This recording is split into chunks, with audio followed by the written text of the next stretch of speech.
Greetings, salutations, it's me, James, your BA Sensei, back with another Power Query tutorial. In today's video, we are going to do something excellent using OpenAI's API in Power Query. What we're going to do is, we have a data set here with numbers as text. What we're going to do is, we are going to call, in Power Query, we're going to call the OpenAI API, and we are going to convert these spelled out numbers into actual numeric values. There's going to be a lot of cool stuff we're going to learn in this video, so let me show you how to do it.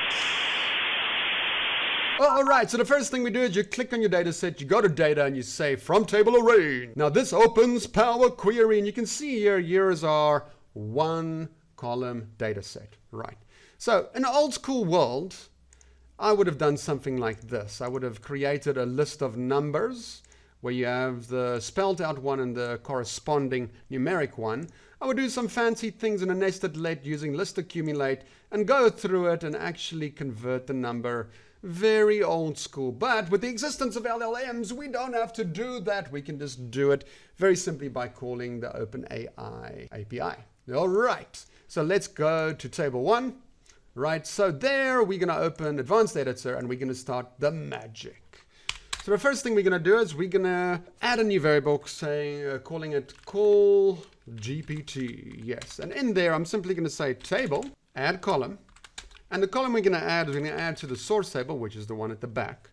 And we're going to add a new column called, let's call it result. And in there, you've seen this a million times. By the way, you can't use any UI to do this. You need to use mQuery code to do API calls.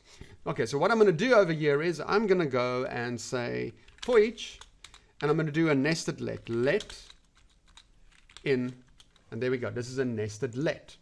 Okay, the first thing I want to do is I want to declare this value as a variable. So I'm simply going to say text to convert, and I'm going to say in square brackets number to text, which is a reference to that field over there.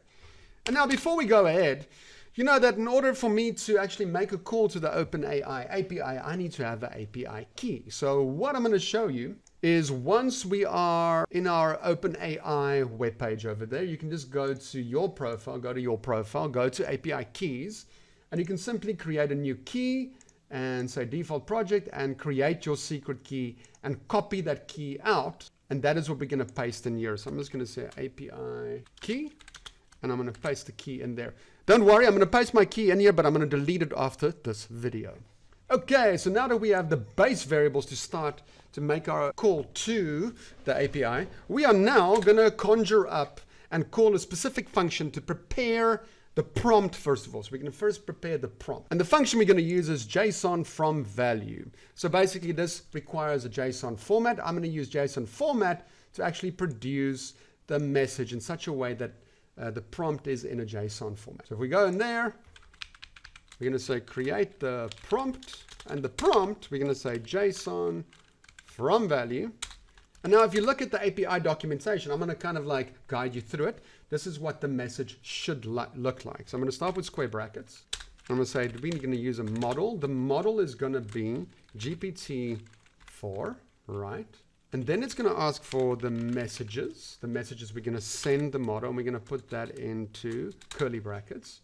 And the first kind of message we're going to get is we're going to define a role, and this role would be for the system. This would be the system prompt, right?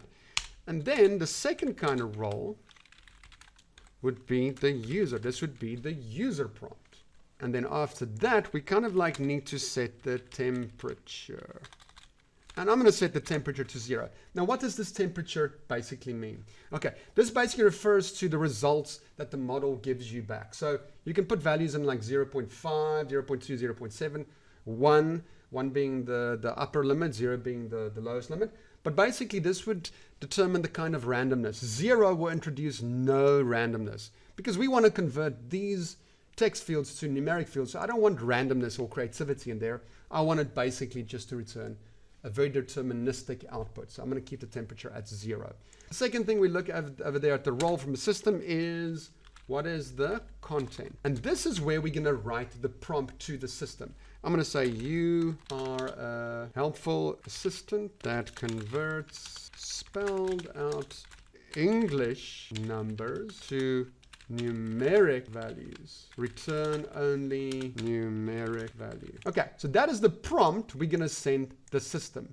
And the prompt from the user, so the content from the user is simply the text to convert. So this prompt is used in context of that user input. So now we prepared the JSON. So I'm just going to say, cool, this prompt, return that in my nested let.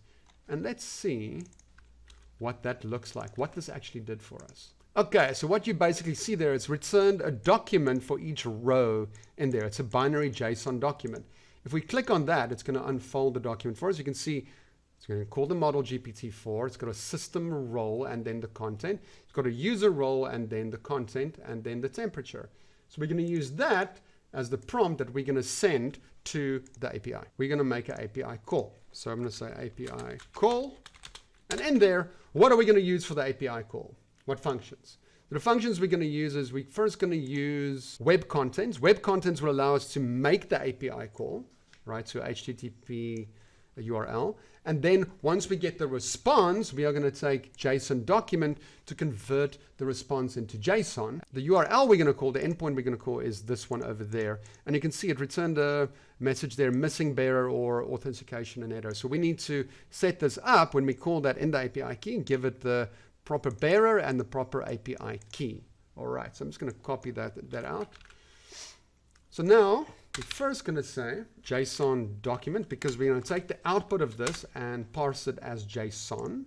And then we're going to make a Web.Contents call to that URL over there. And now we're going to set the headers. I'm just going to put it in square brackets. I'm just going to copy this out from the documentation, paste it in there. And what we need to put in there is we just need to say there bearer. And then we just need to append the API key in there. So I'm just going to say do the API key in there. And then we need to provide it with some content. And the content is the prompt that we prepared over there. So I'm just going to put that in there. And let's end that with the API call. And let's see what that brings us. Ah, there we go. There's the response. You can see, okay, what do we want in there? So you can see we want to drill in a little bit. So that's the response that we got. From the API call, I want to go to choices, that one over there. So let's quickly go into choices. Now we got a list. Oh, and I want to return the first one in the list. So I'm just going to say return item number 1. We start counting at 0. Cool. Let's see what this brings. Ooh, okay. I want to return the message. So now I'm going to go back there and just say, cool. Give me the message. Once we're in the message, you can see, there's the actual answer. It's the content. So I want to bring back the content. So I'm just going to say, cool, in square brackets, bring back the content. So now we're navigating the JSON. So I'm saying, cool. And now that brings back the answer. And there we go. We've actually resolved it. And now all we need to do is close and load, bring it back into Excel. And there you go. It actually made 13 calls to the OpenAI API, given this and that system input or the system prompt, and then it basically produced these numbers for us. Isn't that cool? Isn't that cool? Okay, that was a mouthful. So I hope this showed you how brilliant you can use LLMs inside of your Power Query and how you can make API calls, not using Python, but using web content and parsing things with your JSON document, your JSON from values. Isn't that cool? Well, BA Sensei, signing out.